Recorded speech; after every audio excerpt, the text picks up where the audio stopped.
E aí, pessoal, tudo tranquilo? Então, na aula de hoje a gente vai falar sobre o modelo de camadas ISO-OSI ou modelo ISO-OSI, né? Que é um modelo utilizado então para a descrição aí de protocolos de comunicação e tecnologias de comunicação. Então, para começar, a gente vai falar um pouco sobre protocolo, definição de protocolo. A gente vai apresentar o modelo ISO-OSI, as 7 camadas que o compõem, falar mais ou menos para que serve cada uma. E depois a gente vai fazer um exemplo bem alto nível, assim, só para descrever como é que funcionaria essa parte aí desse empilhamento de camadas, né? E como cada camada interage com as camadas superiores e inferiores. Então, primeira definição, pessoal, definição de protocolo, que em redes de comunicação digital, né, onde tem a troca de dados em forma de bytes e bits, né? Toda essa troca é feita através do meio físico, então, ou seja, qualquer byte que a gente quer enviar, qualquer caractere, qualquer arquivo, né, o conjunto de bytes, em algum momento, quando ele chega na camada física para ser transmitido, ele vai ser convertido então por uma sequência de sinais elétricos que vai representar os bits 0 e 1 que fazem parte da informação que a gente está transmitindo. Então, a estação que vai receber esses dados, essa estação ela vai pegar esse sinal elétrico, converter novamente em bits, né, zeros e uns, vai agrupar esses bits em bytes e depois vai tratar essa informação que foi recebida. Então, o protocolo nada mais é que um conjunto de regras, né, que vai definir como essas informações são trocadas, o que significa cada byte, o que significa cada bit que está sendo trocado. Então, o protocolo vai definir essas regras para que a comunicação ocorra com sucesso. O que são essas regras em geral? São o formato das mensagens, né? O formato, a sequência dos bytes, as ações, né? Eventualmente, algum byte vai representar uma função que tem que ser executada, né? Vai descrever para que serve aquela mensagem, aqueles dados. Né? Além disso, vai ter regras aí para checagem de erros e outras que a gente vai falar na sequência. Então aqui a gente tem um exemplinho de um protocolo humano de troca de informação, né? Então a pessoa estabelece uma comunicação com a outra, né? Através de um oi, através de um sinal, e faz uma pergunta então para obter uma informação. Né? Então o que a gente vê aqui é o tempo passando, né? na vertical, e essas trocas acontecem, né? Numa sequência no tempo.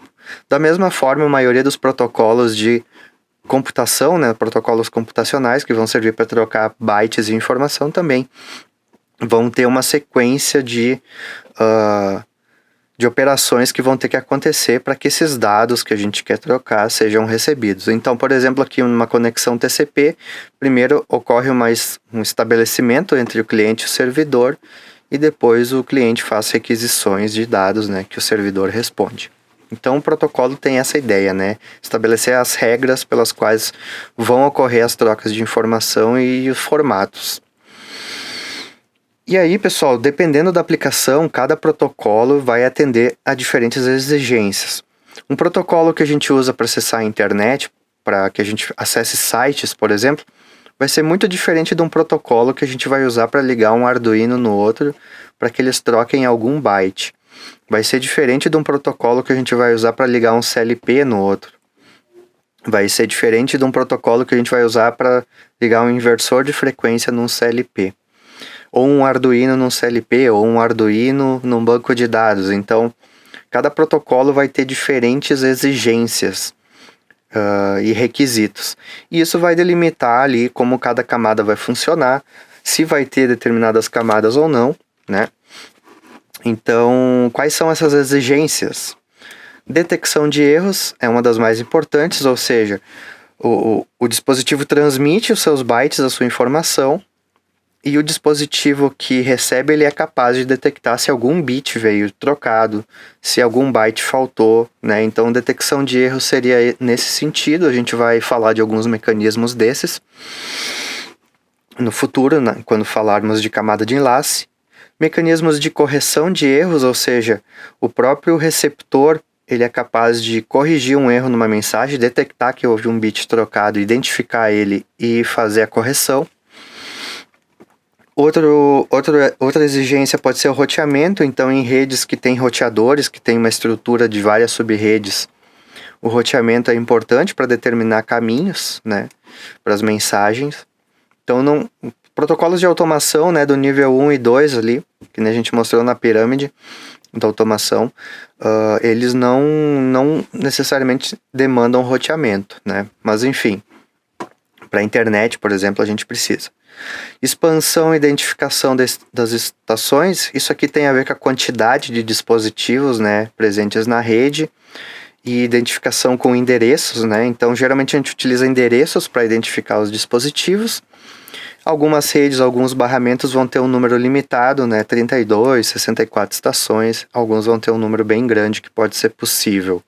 Então, expansão é importante se a gente pensa numa aplicação onde a gente vai aumentar essa rede, vai incluir mais dispositivos com o tempo, né? E aí os protocolos têm que ter essa capacidade ou, até certo ponto, prever, né, essa expansão. Reconstrução de mensagens. Então, que nem eu falei para vocês lá de comutação, geralmente uma mensagem grande, ela pode ser quebrada em vários fragmentos que vão ser enviados, né? Então, os protocolos podem prever aí mecanismos para acontecer essa reconstrução, né? Para que receba essas várias mensagens, reordene elas e reconstrua na mensagem grande, na mensagem original, né? O que mais? Reenvio de mensagens é uma coisa que os protocolos têm que prever ou não. Ou seja, se um fragmento da mensagem, né, um pedaço de uma mensagem ou um conjunto de dados foi transmitido e não foi recebido, esse receptor ele pode ter a habilidade de solicitar esse pedaço que faltou, né, para poder reconstruir. Capacidade de transmissão é outra coisa que o protocolo pode prever, ou seja, taxas de comunicação já fixas ou negociação de taxas de comunicação. Também alguns mecanismos para evitar congestionamento na rede, para permitir que todo mundo tenha um tempo de fazer suas transmissões. Outra coisa é qualidade de serviço, que hoje é um termo bem importante, aí, principalmente para streaming, que é garantia, né, de transmissão, de taxa de transmissão dentro de uma largura de banda, para permitir que a gente consiga assistir um vídeo sem ficar tendo interrupções ou nem trocas de qualidade, né, da resolução. Então, qualidade de serviço é uma métrica, né, um objetivo a ser atingido. E alguns protocolos tentam negociar isso, tentam prever isso. E outra coisa que o protocolo pode ter é a questão de segurança, né, criptografia, autenticação, para não permitir e confidencialidade, para evitar que outros equipamentos que não têm interesse naquela comunicação tenham acesso às informações transmitidas, né? Então, o protocolo pode prever isso também. E negociação, aqui que eu falei antes também, com capacidade aqui, que é negociar as taxas de comunicação, a criptografia, qualidade de serviço. Então vai depender muito da aplicação, da complexidade da aplicação e da estrutura que essa rede vai ter. Alguns protocolos vão tentar atender tudo isso, alguns não vão precisar. Então, quanto maior o número de exigências que o protocolo vai ter, mais complexo ele vai ser. Quanto mais complexo vai ser o hardware que a gente vai precisar, né? Os chips, as placas, bem como o software que a gente vai precisar, né? E a compreensão que a gente vai ter de como funciona esse protocolo.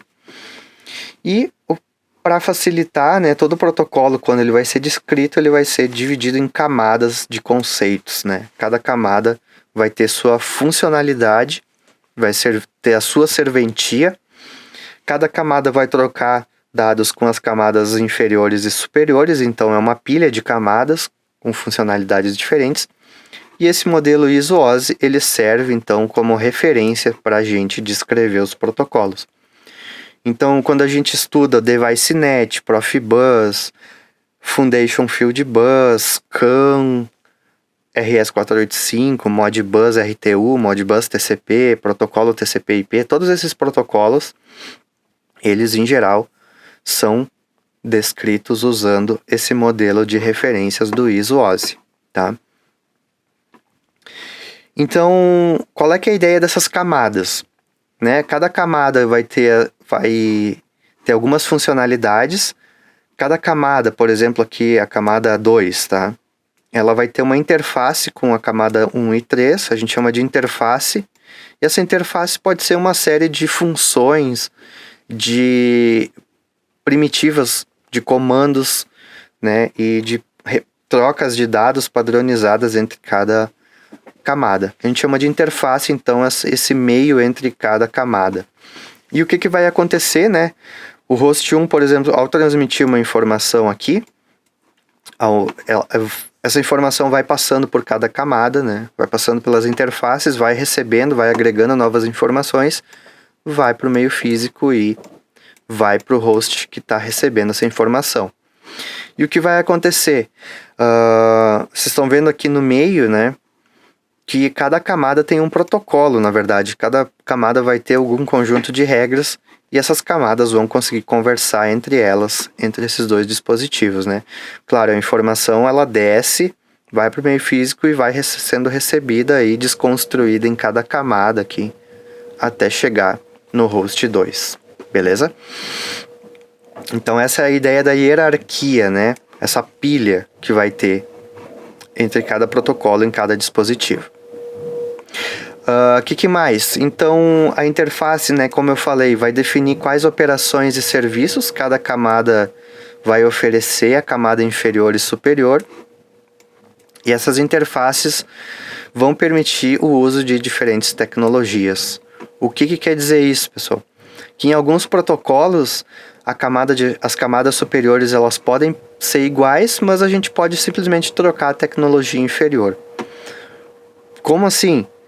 Bom, a gente pode estar usando um protocolo que a gente pode simplesmente trocar o meio físico, né? De uma linha telefônica por um satélite, de uma linha telefônica por um cabo coaxial, né? Só vai mudar a tecnologia de transmissão, a camada de enlace. Por exemplo, Ethernet e Wi-Fi, né? A gente usa na camada de transporte TCP/IP, mas o que vai mudar lá na camada física e de enlace é Wi-Fi ou 802.3, tá?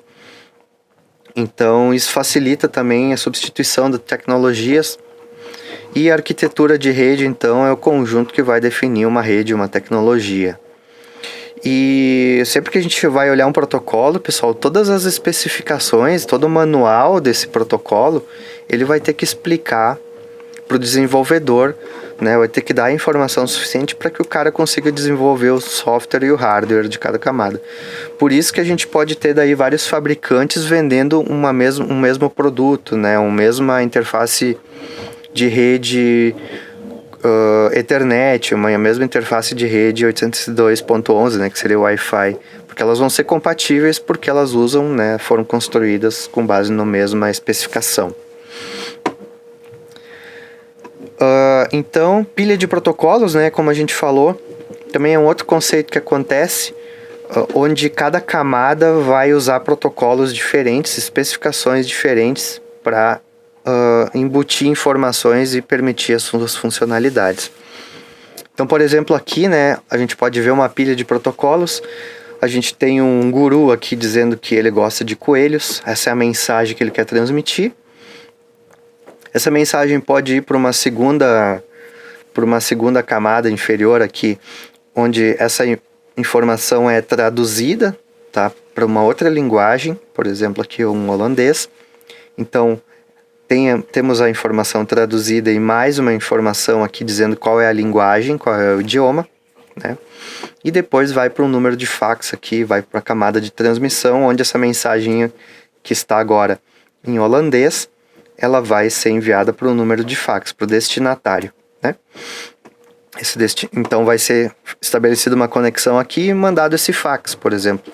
E aqui uma secretária vai receber, ela vai pegar essa mensagem e mandar para o tradutor, que vai traduzir essa mensagem de volta, então, para um filósofo aqui que fala francês, né? Que vai entender essa mensagem que o guru mandou. Então, isso é um processo, né? E cada camada, pessoal, vai adicionar informação nova, tá? Vai precisar de novas informações. E isso faz parte do protocolo, tá? Então, essas pilhas vão permitir uma generalização de uso, né, dessas tecnologias. Tipos de serviços que as camadas vão oferecer, pessoal. Então, uma camada, ela vai oferecer alguns serviços para a camada superior, né, geralmente. Então, são dois tipos de serviços, tá? Serviços orientados à conexão, onde se estabelece uma sessão antes do início, ou seja, antes de trocar dados, vai ocorrer uma negociação de taxa de transmissão, de tamanho de mensagens, de tecnologias e qualidade de serviço. Então, com isso, né, os dois dispositivos eles estabelecem essa conexão e aí eles começam a transferir informação. E o bom de estabelecer uma conexão é que eles conseguem ficar ali negociando, checando a presença, né, de um e do outro, e com isso confirmar a entrega dos dados, retransmitir se necessário. E outro tipo de serviço que a gente vai ter é não orientado à conexão. Nesse caso, pessoal, a gente não tem nenhuma garantia de entrega. Então, a gente geralmente vai enviar os dados e não vai receber nenhum tipo de confirmação de recebimento. Então, a gente não sabe efetivamente se o receptor ele efetivamente recebeu os dados que a gente mandou, tá? Então, serviços orientados à conexão e não orientados à conexão vão ser usados nos protocolos. Alguns protocolos vão exigir, né, uma conexão, vão exigir confirmação de entrega e outros não, tá? E as primitivas de serviço vão ser, né, as operações que uma camada vai oferecer para outra. Então, por exemplo, geralmente são funções de bibliotecas, né? Quando a gente está programando um dispositivo, está desenvolvendo uma aplicação, a gente vai ter bibliotecas que vão ter uma série de funções que a gente vai precisar usar para estabelecer uma conexão usando determinado protocolo, né? Então, por exemplo, quando a gente usa TCP ou UDP, a gente usa uma biblioteca de sockets, que a gente vai falar mais além, e essa biblioteca oferece uma série de funções de linguagem de programação, aqui em linguagem C, por exemplo, para a gente se conectar a um determinado IP, numa determinada porta, fazer a conexão, enviar dados, receber dados e se desconectar também. Então, cada camada vai oferecer serviços, tá? Umas para as outras. Beleza, pessoal. Então, o modelo ISO-OSI, no início não havia existência de padrões nos equipamentos. Vamos pensar um pouco no contexto histórico, né? Cada fabricante produzia as suas coisas e cada fabricante, os equipamentos não conversavam entre si, né? Então, isso dificultava muito, né? E a gente ficava muito dependente de usar todas as tecnologias de um único fabricante. Então, com a padronização que foi desenvolvida pela ISO, né, para tentar descrever melhor os protocolos, aí os fabricantes começaram a conseguir criar arquiteturas, né, abertas que permitissem que vários equipamentos tivessem as mesmas tecnologias de rede. Esse modelo, pessoal, então, ele tem 7 camadas, tá? Essas 7 camadas são a camada física de enlace, rede, transporte, sessão, apresentação e aplicação. Então, a maioria das redes e protocolos vai ser descrita com base nessas 7 camadas. E cada camada tem uma função bem específica, que nós vamos falar logo na sequência, tá? Então, quando eles criaram isso aqui, né, e o modelo de referência ele diz, né, que cada camada tem que ter um grau de abstração, então pode-se criar camada sempre que houver necessidade de outro grau. Cada camada tem uma função bem definida. A função de cada camada tem que ser escolhida olhando, né, os protocolos que já foram padronizados. Os limites de camadas têm que ser escolhidos para minimizar o fluxo de informações e o número de camadas tem que ser grande o bastante para que as funções não precisem ser colocadas na mesma camada e pequeno o suficiente. Então tem toda ali uma ideia, né, de como descrever as camadas. Claro que isso aqui é mais a título de curiosidade. Então tá, pessoal, qual é que é a ideia do modelo? A informação vai percorrer as diversas camadas, né? Ela sai de uma camada de aplicação, onde o usuário está enviando e recebendo dados, e vai descer, então, né? Vai ser recebida pela camada de aplicação do destinatário, e esse destinatário pode também enviar dados, né? Então, a informação sempre percorre as camadas de cima para baixo quando está sendo transmitida. E de recebida de baixo para cima. Então, nem todos os protocolos têm todas as camadas, pessoal. Como eu falei, né? Cada protocolo vai ter requisitos diferentes. né, e complexidades diferentes. E o que pode acontecer também, pessoal, é que essa aqui a gente está abstraindo, né? Mas isso aqui a gente poderia ter uma série de roteadores e outros equipamentos que eles vão usar informações de diferentes camadas aqui para poder rotear essas mensagens, né? Numa estrutura de internet, por exemplo, numa estrutura de grande rede, de grandes redes. Então, essas próprias informações que vão estar nas camadas aqui, elas vão ser úteis para que diferentes dispositivos façam o roteamento dessas mensagens.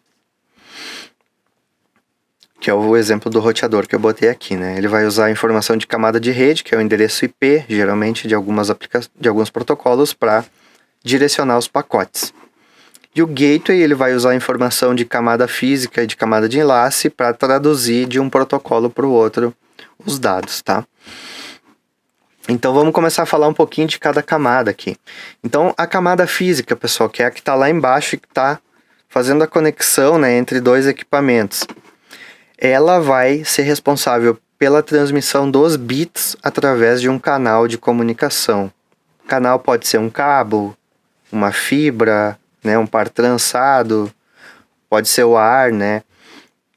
Então a camada física, ela define as interfaces elétricas e mecânicas, ou seja, pinagem, né, os pinos, conectores que vão ser usados, tipo de cabo que tem que ser usado, e vai definir os sinais elétricos que vão representar os dados sendo transmitidos. E aí a gente vai ver na aula de camada física uma série de codificações que podem ser usadas para a transmissão de dados.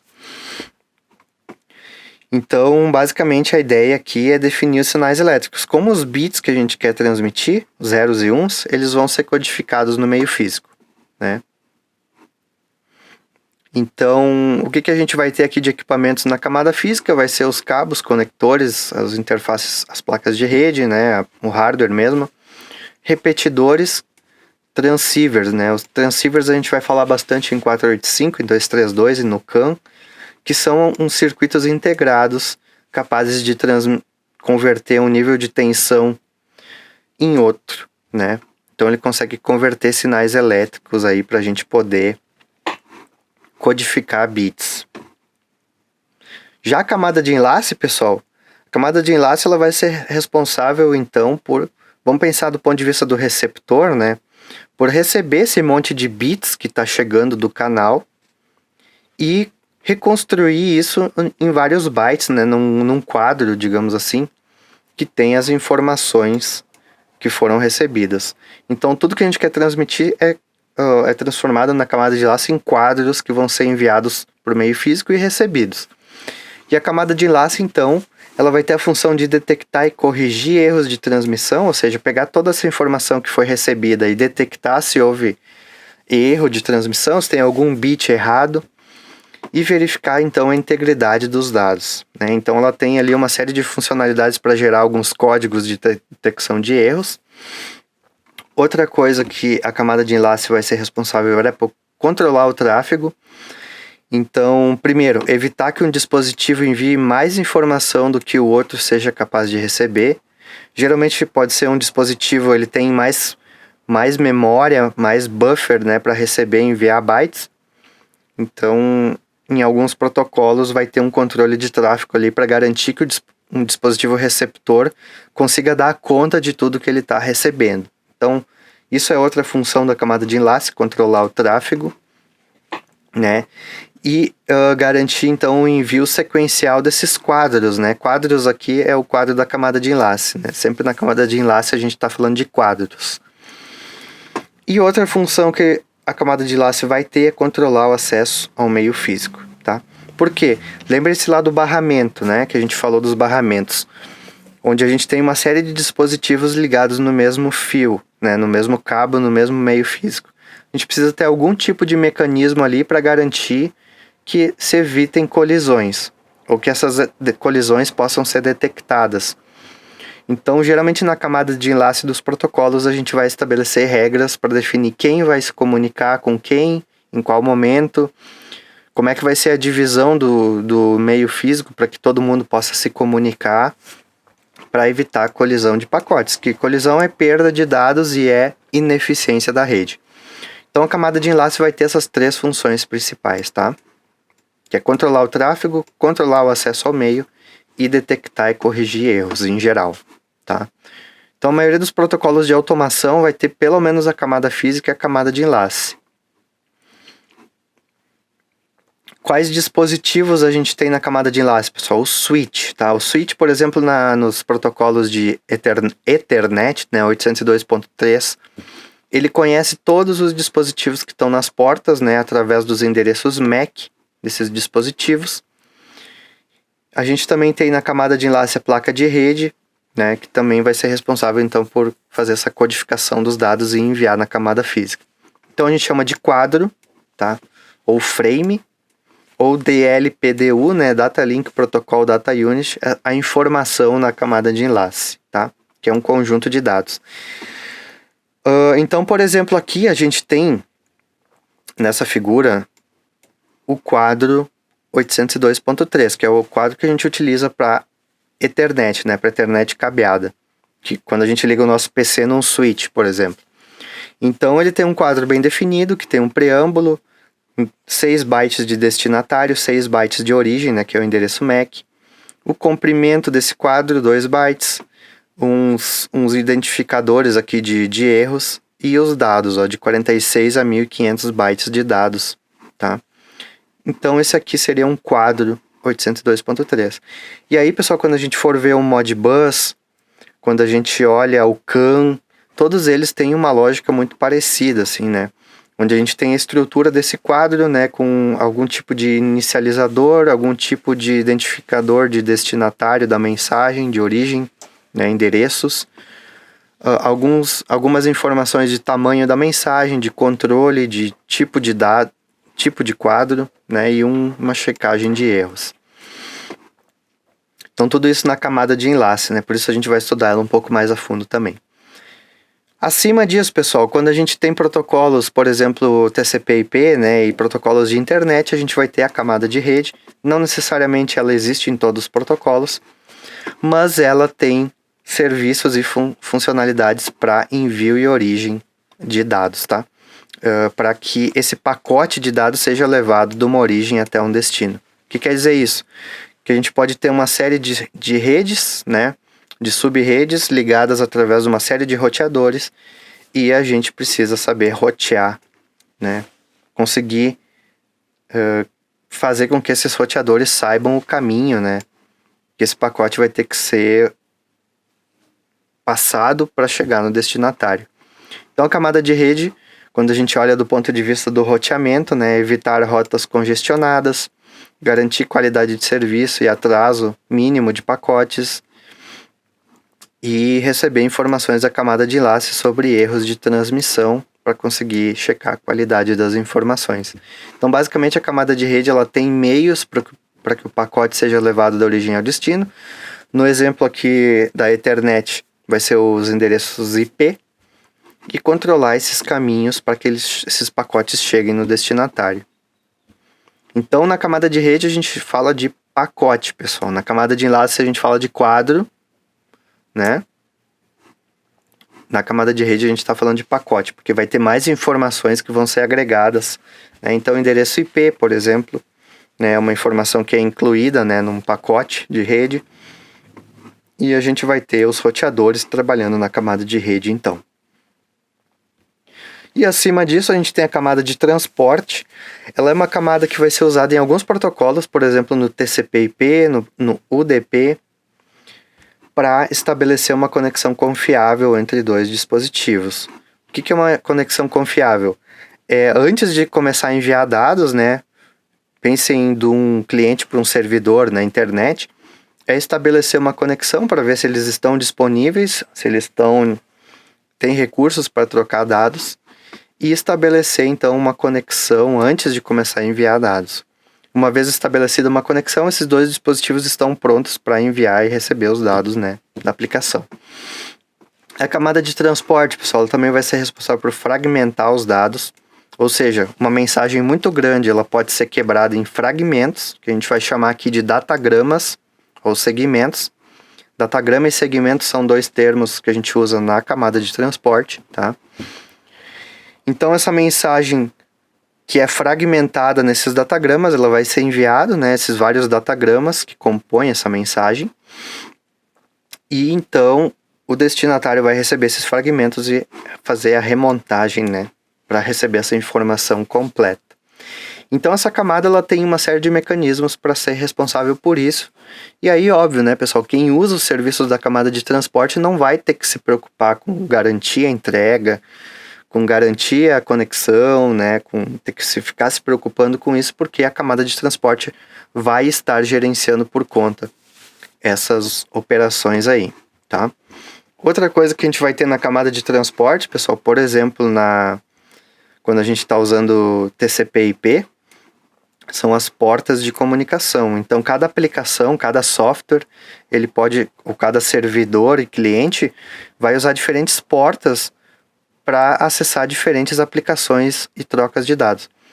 Por isso que a gente consegue no nosso PC, né, acessar a internet, tá numa reunião do Meet, jogar um jogo online, atualizar o Windows e ainda ter algumas outras aplicações rodando ao mesmo tempo. Porque cada aplicação ela tem o mesmo endereço IP, né? A nossa máquina só tem um endereço IP, porém cada aplicação está usando portas de comunicação diferentes.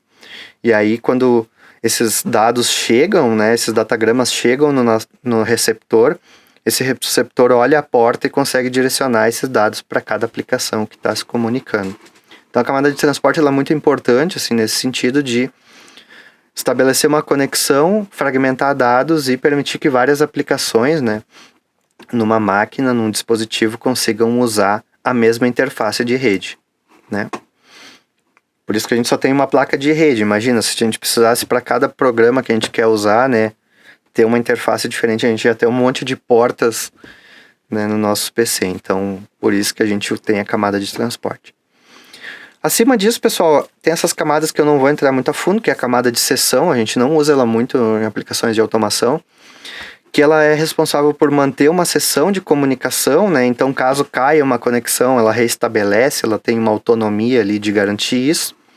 Ela consegue marcar os dados que a gente está enviando e transmitindo, porque caso caia uma conexão ou tenha algum problema de conexão nas camadas inferiores, essa sessão consegue ser reestabelecida, né?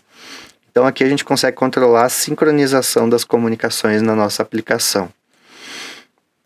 E acima disso uma camada de apresentação, né? Essa chavezinha aqui é o maior exemplo, onde todos os dados que a camada de aplicação está enviando, eles podem ser comprimidos para reduzir o tamanho deles, né? Quando a gente está enviando, por exemplo, para diminuir a largura de banda necessária.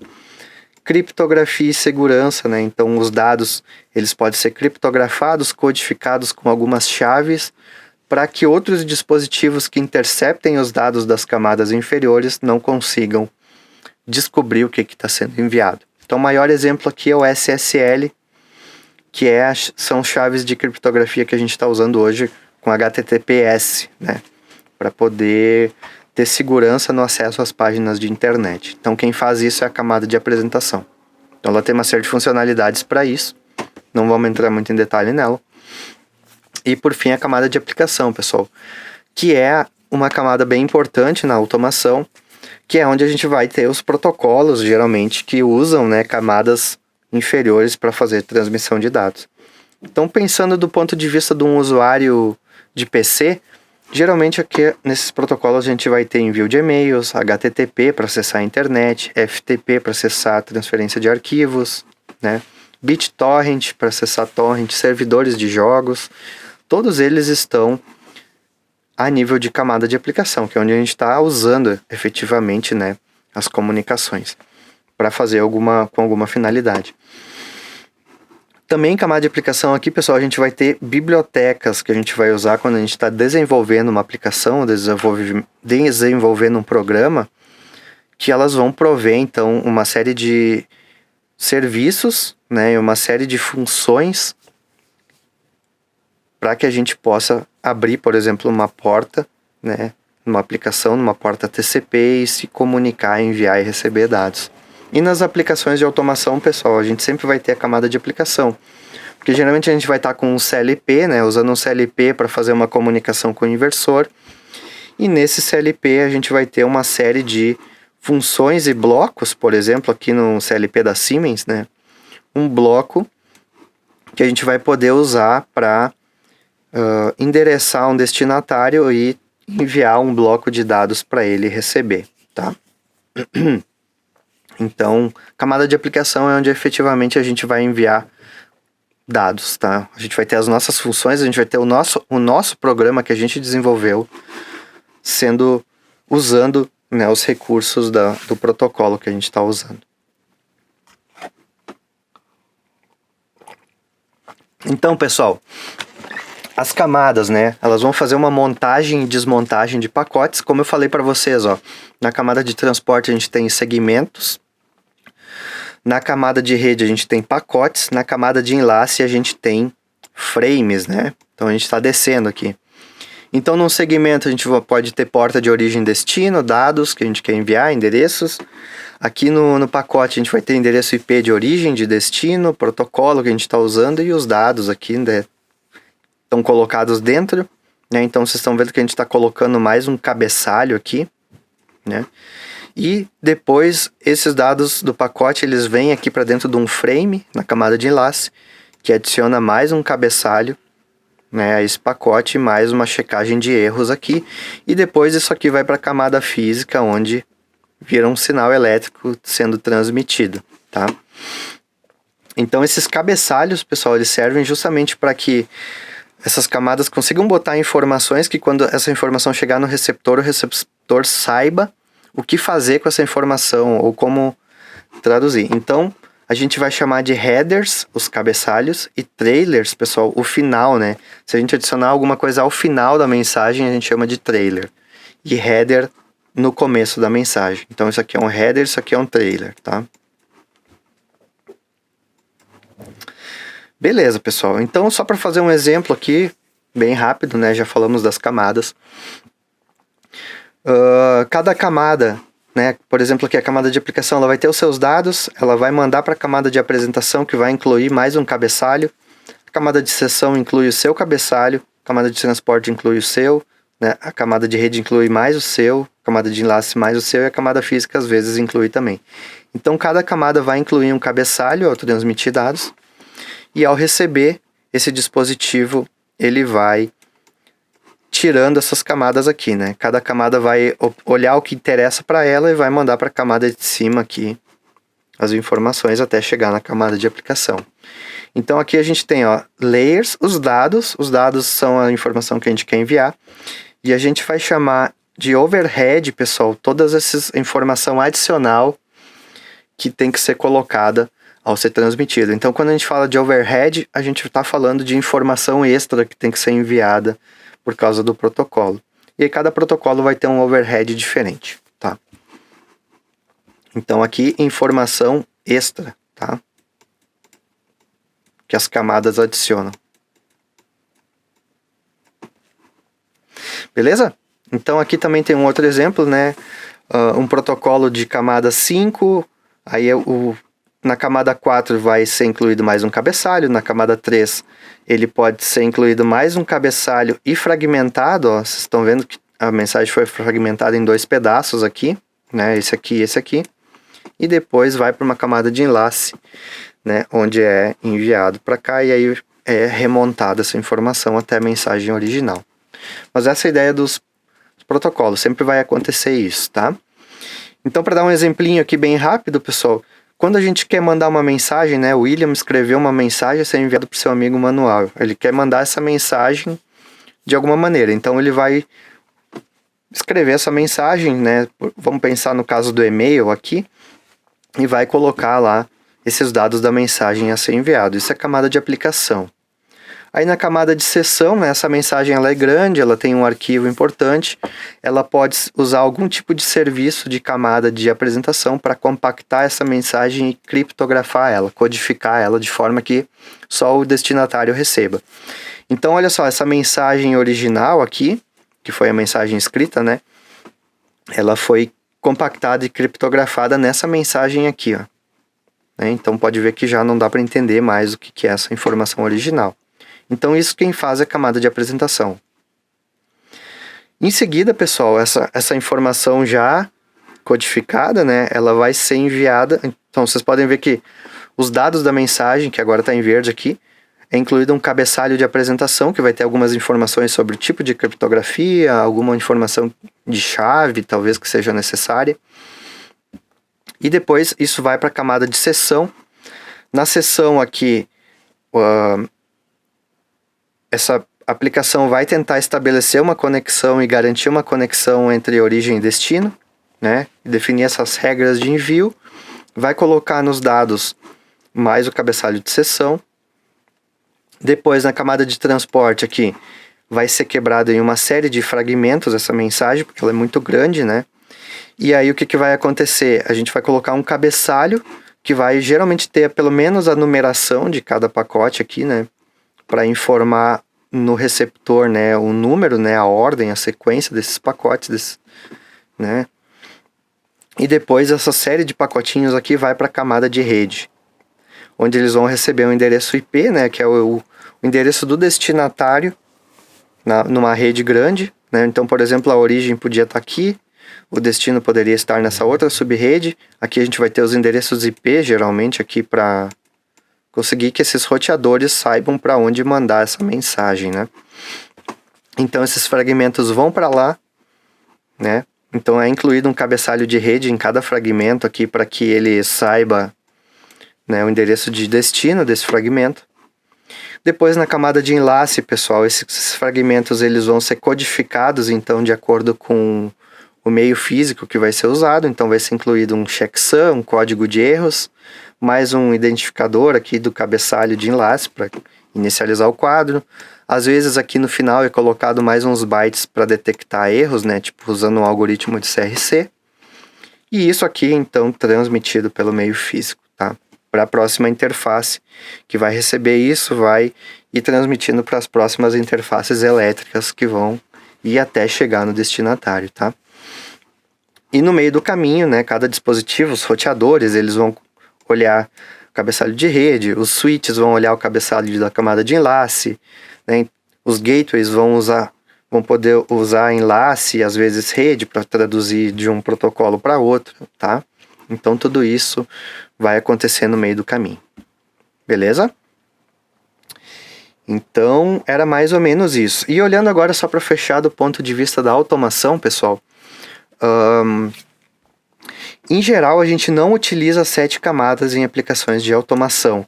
Automação eu estou falando aqui nível 1, sensores e atuadores, nível 2, controladores e nível 3, sistemas de supervisão. A gente geralmente vai usar TCP/IP, tá? No máximo. Então, por exemplo, quando a gente está usando Modbus TCP, Ethernet-P, Profinet e outros protocolos Foundation Field Bus High Speed, né, HSE, eles usam TCP/IP. Então, eles usam essas 4 camadas aqui apenas: a física, rede, transporte e aplicação. Enquanto que em algumas aplicações onde a gente vai usar geralmente serial 485, 232, a gente vai ter esse modelo que a gente chama de EPA, né, que ele é mais simples, ele tem a camada física de enlace e a camada de aplicação. Ou seja, se a gente pegar, por exemplo, um Arduino, quando a gente quer se comunicar via serial com o Modbus RTU sobre 485, né, 485 meio físico, Datalink seria o RTU, Modbus RTU, e a aplicação a gente vai ter uma função lá que a gente diz, manda para determinado endereço, equipamento em tal endereço, tal mensagem, tal função com tais dados. Então vai ter algumas bibliotecas prontas, né, de camada de aplicação, a gente vai usar para mandar os dados. Esses dados vão ser construídos num pacotinho, uma sequência de bytes que vai ser enviado para a camada física. Então geralmente, pessoal, quando a gente estudar barramentos industriais, a gente vê esse modelo EPA sendo usado para aplicações de automação no nível 1 e 2 e o TCP/IP para nível 1, 2 e 3, quando a gente precisa mais velocidade, geralmente. Hoje a gente tem uma tendência de usar mais o TCP/IP, tá? Esse modelo aqui. O modelo completo aqui, ele começa a surgir, começa a ter uma demanda maior agora que a gente tem a internet industrial das coisas, né? IoT. Então vai começar a surgir um pouco mais nas aplicações de automação isso aqui agora. Porque a gente tem internet das coisas e as coisas estão espalhadas, né, pelo mundo, conectados numa nuvenzinha que a gente chama de internet. Beleza, pessoal? Gostaram desse vídeo? Curtam aí o vídeo, compartilhem se acharem importante, passar para alguém. Quiserem seguir o canal, então, para fortalecer, para que a gente possa ter um alcance maior também, democratizar esse conhecimento. Os materiais complementares e os slides e arquivos adicionais estão na minha página pessoal. Vocês podem acessar lá. Também tem outros materiais de outros conteúdos, outras matérias de música também. E comentem aí com as suas dúvidas. Se vocês tiverem algum link ou material complementar que vocês acham legal compartilhar e deixar aqui à disposição, né? Lembro que essas aulas em vídeo têm muito o objetivo de democratizar o acesso a essa informação, uma vez que o conteúdo em si ele não muda muito, né? Então, numa aula presencial ou numa aula em vídeo, dificilmente vai mudar o conteúdo. É importante só vocês estarem atentos aí, prestarem atenção, anotarem as suas dúvidas e coloquem aí suas dúvidas, que dentro do possível a gente pode fazer outros vídeos para responder elas. Isso aí, pessoal. Tudo de bom para vocês aí. Até a próxima.